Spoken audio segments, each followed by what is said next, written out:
Dog eat dog. ¿Sabes a qué se refiere esta expresión en inglés? Dog eat dog se usa para describir ambientes de competencia brutal, donde cada quien solo mira por sí mismo.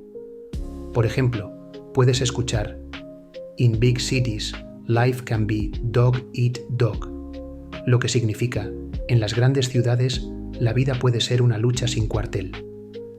En una conversación profesional, podrías oír: "The advertising industry is truly dog eat dog", que se traduce como: la industria publicitaria es realmente despiadada. Suscríbete y aprende inglés en tu vida cotidiana.